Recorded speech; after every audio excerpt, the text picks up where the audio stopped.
Uno de los jugadores más representativos del equipo, es el que más ejemplo tiene que dar en todos los aspectos, tanto fuera. 28 red cards, over 100 goals, and a legacy forged in equal parts, blood and silverware. Sergio Ramos isn't just a defender, he's the ultimate villain to some and a god to others. He is the only man who could collect more bookings than most strikers do goals, while simultaneously serving as the heartbeat of the greatest trophy runs in modern history. From the legendary 92-48 header to his win-at-all-costs mentality, Ramos turned defending into a high-stakes psychological war that redefined the captain's armband forever. Beyond the grit and the controversy of the pitch, we're diving into the rise of a boy from Cama who transformed himself into a global icon. We'll explore the career-defining moments that made him El Capitán, and then take a closer look at the high-end luxury lifestyle he's built away from the stadium. From his world-class Andalusian horse stud farm to his multi-million-dollar business ventures and elite art collection, this is the full story of the man behind the fiercest reputation in football. He was born on March 30th, 1986, into a household where hard work was not optional and character came before applause. His father labored tirelessly. His mother ruled with steady resolve, and in that home, discipline flowed as naturally as conversation. Sergio was the youngest child, growing up at the edges of older voices and stronger footsteps, learning early how to observe before he spoke, how to fight before he complained. His siblings mattered more than people realized. His sister Miriam offered warmth and steadiness, but it was his brother René who left the deepest imprint. René wasn't just an older brother, he was a second spine. Where Sergio's emotions surged like a wildfire, René acted as the wind that shaped its direction rather than letting it burn out of control. From childhood, Sergio learned what it meant to stand for something, to protect family, to carry pride without arrogance. Football entered his life not as an escape, but as a revelation. It clung to him the way dust clings to boots in Andalusia, unavoidable, permanent. Sergio didn't glide across the pitch. He collided with it. Every run, every challenge carried intent. He played as if the ball owed him something, as if losing a duel was a personal insult. At Cama CF, he began as a striker, hungry for goals, addicted to moments where the outcome hinged on him. He craved responsibility, like a young predator drawn to the center of the hunt.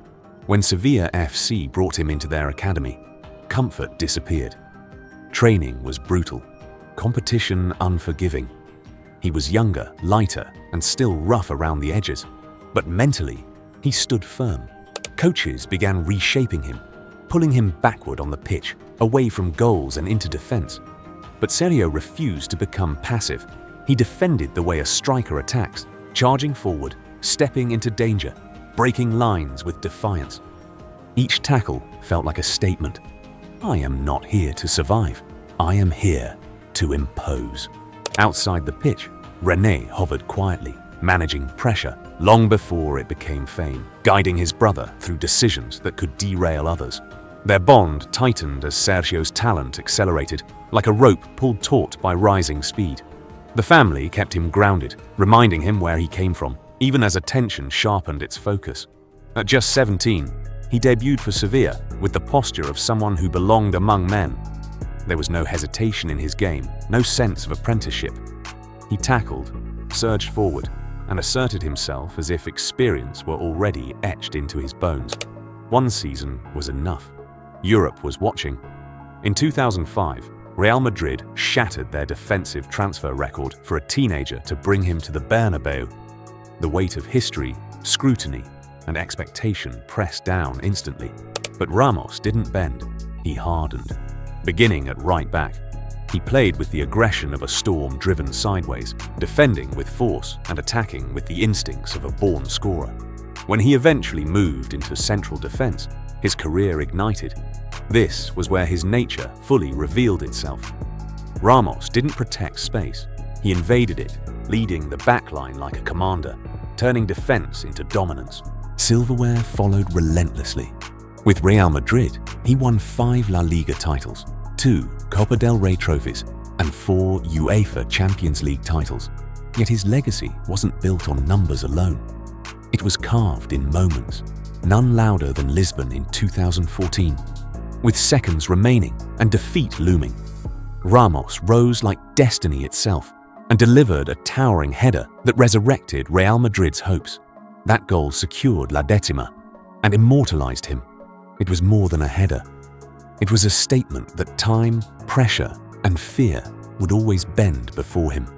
As years passed, Ramos became captain, carrying the club through triumph and turmoil with the defiance of steel refusing to crack. Individually, football's highest institutions took notice. He was named to the FIFA FIFPro World 11 times, selected repeatedly for the UEFA Team of the Year, and finished among the top 10 in Ballon d'Or voting multiple times. A rare honor for a defender whose craft thrived in confrontation. Yet his story grows even larger in Spain's colors. Sergio Ramos earned 180 international caps, becoming the most capped player in the nation's history. He was the spine of Spain's golden era, winning UEFA Euro 2008, the 2010 FIFA World Cup, and UEFA Euro 2012. Calm in chaos and ruthless when it mattered, Ramos anchored a team that conquered football's highest peaks not once, but repeatedly. For Spain, he was consistency forged into flesh. When his legendary run at Real Madrid ended, he departed as the club's highest-scoring defender ever, one of its most decorated captains, and a symbol of unyielding belief. At Paris Saint-Germain, he added League One titles, proving that authority does not fade, it endures. Injuries tested him, doubts resurfaced, but like iron struck again and again, he refused to shatter. And when he returned to Sevilla, it wasn't sentimentality, it was resolution, a warrior returning to the forge. Across his career, Sergio Ramos won over 30 major trophies, dominated eras, and polarized audiences. He was criticized, celebrated, feared, and idolized, but never ignored, because players like Sergio Ramos don't pass through football quietly. Away from the roar of stadiums and the armor of competition, Sergio Ramos reveals a quieter strength, one built not on tackles, but on connection. For a man defined by confrontation, love entered his life not like an explosion, but like a steady tide, reshaping everything it touched. At the height of his career, Ramos met Pilar Rubio, a celebrated Spanish television host whose confidence matched his intensity. Their worlds seemed miles apart, yet they moved toward each other naturally, like parallel lines finally allowed to meet. Where Sergio lived in constant storm, pressure, scrutiny, expectation, Pilar became calm ground beneath his feet. Their relationship refused to rush. It aged, slowly and deliberately, strengthened by time rather than spectacle. When they married in 2019, the ceremony felt less like a fairy tale and more like a declaration, rooted in Seville. Rich in tradition, it marked the union of two strong identities, choosing partnership without surrender. Together, they built a family of 4 sons, and fatherhood softened the steel in Sergio's gaze. The warrior, who once chased only decisive moments, now found purpose in quieter rituals. Laughter at home, small hands in his, victories no trophy could rival. Pilar remained fiercely herself throughout. She stood not in his shadow but beside him, uncompromising, independent, unwavering. In moments of injury, doubt, and transition, she was not his shield, but his compass. Like a flame finally sheltered from the wind, Sergio's fire learned where to rest. Now let's talk money, because Sergio Ramos built a fortune as deliberately as he built his legend. Sergio Ramos never approached football like a short-term gamble, and he never approached money that way either. From the moment his career began to peak, he treated wealth like territory, something to secure, organize, and defend. Across more than 2 decades at the elite level, his playing contracts alone generated over 160 million euros, with his Real Madrid salary cresting at 24 million euros per year at its height. Paris Saint-Germain and Sevilla added further millions, extensions rather than finales, ensuring the income never abruptly slowed. Today, Ramos's net worth is estimated between $80 million and $100 million, a figure built not on excess, but on structure. At the center stands SR4 Group and Sermos 32SL, the holding and image rights companies through which he has funneled investments since 2004. Real estate forms a major foundation. Luxury homes and income-generating properties across Madrid, Seville, Marbella, and Andalusia, collectively valued at 20 to 40 million euros. Like a seasoned defender holding his line, these are long-term positions, not speculative bursts. Away from concrete and contracts lies one of his most personal ventures, Yeguada SR4, his elite Spanish horse breeding operation. It's not a hobby, it's a market at the intersection of prestige and patience. Individual PRE horses from his stud can be worth anywhere from 100,000 euros to over 1 million euros, transforming passion into legacy assets that appreciate quietly like rare art, and $3 to $5 million annually through partnerships with Nike, a 14-year deal until 2021, Adidas, Pepsi, Hugo Boss, Gatorade, Budweiser, and Audi. Media added another dimension. His documentary projects and branded storytelling ventures delivered 7-figure returns, allowing him to monetize identity, not just performance. Then there is influence, the modern currency. As of 2026, Ramos commands roughly 67.7 million Instagram followers, over 21 million on X, Twitter, and more than 30 million on Facebook. Combined, his reach rivals that of a major broadcaster, turning each post into inventory and each partnership into leverage. In 2026, his ambition shifted from assets to institutions, with reports linking him to a proposed 450 million euro bid for Sevilla FC through 511 Capital. It signaled evolution, from player to stakeholder, from beneficiary to architect. Now, let's step inside. Because Sergio Ramos doesn't just own homes, he owns statements. His most iconic home rose in La Moraleja, Madrid's most guarded enclave, a neighborhood where privacy is treated like currency. In 2018, Ramos bought the mansion for 1.5 million euros, then reshaped it piece by piece. Once transformed, it stood at 1,000 square meters on 2,500 square meters of land, complete with indoor and outdoor pools, a private cinema, gym, spa, and even a football pitch. In 2025, he sold it for 7 million euros, a return that landed like a perfectly timed header, clean and decisive. Yet Madrid was always a base, never the soul. That belongs to Andalusia. Outside Seville, Ramos holds his most personal estate, known as La Alegría. It's where he married Pilar Rubio, where his elite horse breeding operation lives, and where the pace slows by design. The valuation remains private, but Spanish media estimate it to be worth several million euros. This is not ambition in concrete, it's legacy in land, steady and rooted like old olive trees. Then there's the coast. In Marbella, where the Mediterranean softens the edge of excess, Ramos owns property in one of southern Europe's most expensive corridors. Luxury villas in these areas typically range from 2 million euros to over 4 million euros, placing his holdings firmly in that bracket. Sea air, gated calm, and long-term appreciation. These homes don't shout, they endure. Across Madrid, Seville, and Marbella, Sergio Ramos's mansions mirror his career. Strategic, patient, and built to last. These are not just places to live.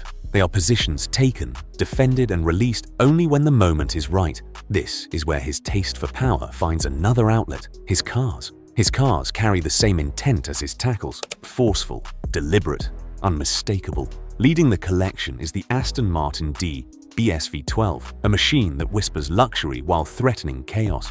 Depending on the model year, its value ranges from $100,000 to over $250,000, blending elegance and danger like silk wrapped around steel. It doesn't rush the road, it commands it. That authority shifts into raw muscle with the Mercedes AMG G63, priced between $156,000 and $160,000. Squared, thunderous, unapologetic, it moves through streets the way Ramos once ruled penalty areas. Bulky, fearless, immovable. It doesn't need attention, it attracts it by sheer presence. Precision enters next. The Porsche 911 Turbo/Turbo S, valued at around $200,000, is speed under control. Low, lethal, and disciplined, it slices through asphalt like a perfectly timed interception. No wasted movement, no second chances. Then comes spectacle. The Audi R8 Spider, worth roughly $160,000 to $180,000, trades subtlety for drama. Open top and aggressive, it announces itself before it arrives, a reminder that Ramos never shied away from moments meant to be seen. For everyday dominance, he relies on the unexpected. The Audi RS6 Avant, priced at $116,500, looks like a family car until it launches. Practical on the surface, ferocious underneath, it mirrors Ramos himself, utility paired with quiet devastation. And yet, tucked among supercars and V8s, the most meaningful ride moves at its own pace. The Fiat 600, a vintage gift from his brother, carries no fixed market price, only memory. Slow, modest, irreplaceable, it sits in his garage like an old photograph, reminding him where everything began. Altogether, Sergio Ramos's car collection is valued at well over $600,000, but its real worth isn't measured in numbers. It's measured in balance, power beside nostalgia, speed tempered by sentiment. Beyond houses, cars, and business deals, Sergio Ramos spends with precision, where symbolism matters as much as luxury.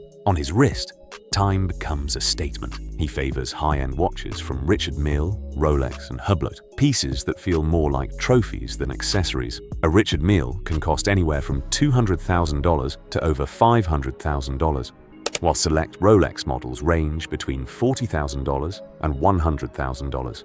Heavy, understated, ticking like the final minutes of a title decider, his wardrobe tells the same story. Drawn to custom tailoring and luxury streetwear, Ramos blends elegance with edge through designers like Hugo Boss, Balmain, Amiri, and Givenchy. A single outfit can run between $5,000 and $20,000, carrying the same confidence and control that once defined his play. Art completes the picture. Ramos invests in modern and contemporary works, with pieces reportedly valued at up to $500,000 each, bold, expressive, and intense. For him, art isn't decoration, it's emotion frozen in time. Travel follows that same need for control. Linked to private aviation, whether ownership or long-term charter, Ramos moves freely. A light private jet costs around $2 million, with operating expenses reaching tens of thousands per flight. Not for spectacle, but autonomy. Even leisure is deliberate, from private retreats to exclusive experiences. Ramos spends six figures annually on privacy and calm. These luxuries aren't loud. They're chosen, the way a captain decides when to press and when to wait. Sergio Ramos has never stood in neutral. From the start, he played on the edge, confrontational, fearless, uncompromising. Red cards followed, piling up until he became one of football's most sent-off players. To supporters, those dismissals were scars earned in battle. To critics, proof of recklessness. Everything came to a head in 2018 when his clash with Mohamed Salah in the Champions League final ignited a global firestorm. Accident or intent? Ramos said coincidence. Others saw calculation. That moment became shorthand for every accusation attached to him. Too aggressive, too aware of the margins. The scrutiny didn't stop there. Doping control irregularities surfaced, not failed tests, but procedural questions. UEFA cleared him, yet suspicion lingered, especially among those already unconvinced. Even innocence became debated. As Real Madrid captain, Ramos divided opinion again. Narratives and officials. When he left the club, the argument returned: forced exit or principled stand. To Ramos, it was balance. To fans, unfinished business. From fortified mansions to supercars, from private jets to timepieces worth more than careers. Sergio Ramos didn't just win at football, he built a life that reflects it. Every choice, every indulgence, every detail carries the same imprint: power, control, and intention. Long after the crowds fade and the boots are boxed away, the lifestyle remains, a reminder that legends don't just leave highlights behind, they leave standards. If you enjoyed this look inside the luxury life of Sergio Ramos, don't forget to like, subscribe, and tell us who you want next. Because greatness doesn't end at the final whistle.